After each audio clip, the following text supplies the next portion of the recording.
All right, welcome to my off-season series. This is Pennies in the Bank, episode number 2. So I know a few of you guys were curious as to how I was going to go about my off-season nutrition. I really need to maintaining structure, and I think most importantly is that I'm making good choices and I don't lose sight of what my overriding goal is, and that is eventually to get back on stage and to enjoy that stage at my all-time best shape. And what I do now can really impact how things go in 2022 when I go to prep again. So I don't want to spend full year trying to diet down. I would like to ensure that I'm keeping things fairly reasonable, and not just from a bodybuilding perspective as far as like trying to optimize my prep and things like that. But in 2 months, I'm going to be 50 years old, and I want to make sure that my overall health, is a priority. So, of course, I don't want to just be pounding down a bunch of food, especially not very healthy food. I have a family to think about. I have a young son, 8-year-old, highly energetic, and I want to be able to keep up with them for years to come. So I need to make sure that, I'm not just thinking from a bodybuilding perspective, but I'm also thinking from an overall health perspective. For the last, I want to say, probably since my 2014 prep, kind of gravitated towards 4 meals per day. And, typically I eat around the same times every day. And this is, not, let's say, a social day where like it's a weekend or we're out and about or something. I'm talking like mainly my Monday through Fridays. Breakfast is roughly the same time, somewhere between 7 and 8 in the morning. Lunch is at about 12, maybe 1 o'clock. And then I have dinner right around 5. And then I have my last meal of the day, which is kind of before bed. It's about 8:30 at night. Spread my protein out fairly evenly across those 4 meals. So that way I'm ensuring that I'm getting a good protein feeding, every 4 hours to maximize, muscle protein synthesis. So I definitely cover the big rocks there. Each of my 4 meals, I'm probably getting in the neighborhood of close to 50 grams of protein. So I'd say I'm probably hitting close to 200 grams of protein, which is right now it's about a gram per pound of body weight. If you factor in my lean body weight, it's more than a gram per pound. So it's definitely enough protein, especially I'm not losing weight anymore. So I'm not in a deficit. Right now, I would say I'm in probably a very slight surplus. In particular, probably more carbohydrate than anything. My fat intake has gone up a little bit because I expanded the food source. But kind of just telling myself with each meal, let's keep the fat intake low moderate. So that way the calories don't really get too high up there. What I've noticed anecdotally, I tend to look a bit superior when I don't go too high on my fat intake.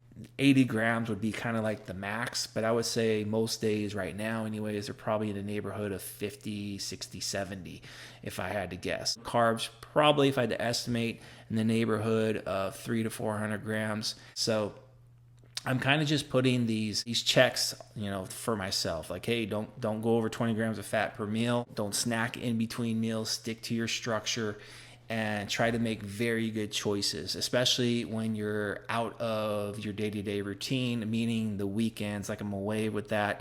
If I'm going to splurge a little bit, just counter it by lowering some food down on other meals and things like that to counter it. And the check that really kind of holds me really accountable is, just continuing to take my body weight. I'm not taking my body weight every day right now, but I'm taking it probably a good 3 to 4 days per week.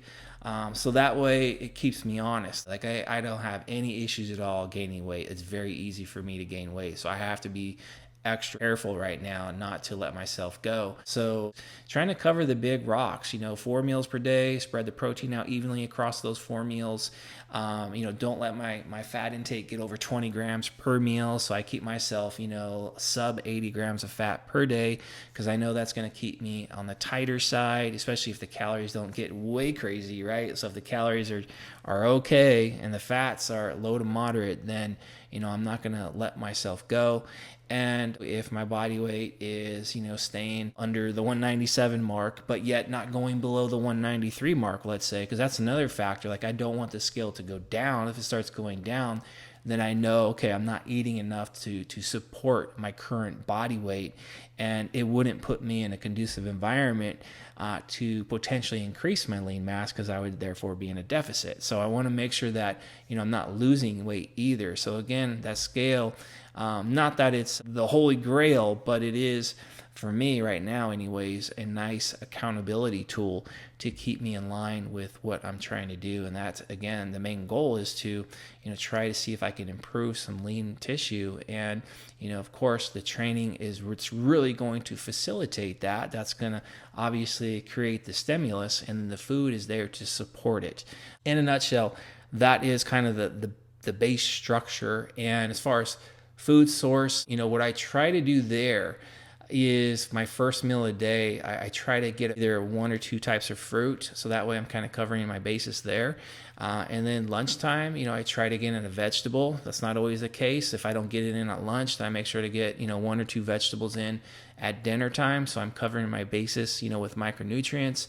And then the last meal of the day, to kind of, keep some sanity and to kind of live like an enjoyable life, right? Not so much as a robotic bodybuilder. That's where I typically have kind of like a dessert meal. So it could be like whey protein. I just slam down a protein shake, maybe have some rice cakes with some sunflower butter or something like that. Or I'll just make some whey sludge and spread that over rice cakes. Or something else, like a protein cake or something. So something that's a little more on the dessert side, but still ensuring I'm getting that protein in there. And that's basically it. So yeah, the social settings, I guess I can talk a little bit about that. So I still have like my glass of wine or two on the weekends with my wife. We'll have some snacks or what have you. I try not to go overboard with the snacks. Like I said, if I do, then maybe the next day I'm kind of just keeping an eye, toning things down a little bit, or leading up to that, because usually we have the glass of wine at night and the snacks. Then I'll eat a little bit light during the day, just kind of leave some wiggle room, for the wine, for the snacks. Try to be normal on the weekends as much as possible, not be the robotic bodybuilder and stress over if I can't go to dinner or any of that stuff. I'm going to partake in those things. I'm just going to, make some choices around it to accommodate for it. Or, in the moment, I might just say, okay, let's just not go overboard. Still enjoy some good food or whatever, but just don't, eat 2 or 3 platefuls of it. So kind of leave it there. So any questions, of course, let me know. Anything else you guys want to hear me talk about, please just ask questions, because I really feed off of questions. And, with 34, 35 years of experience,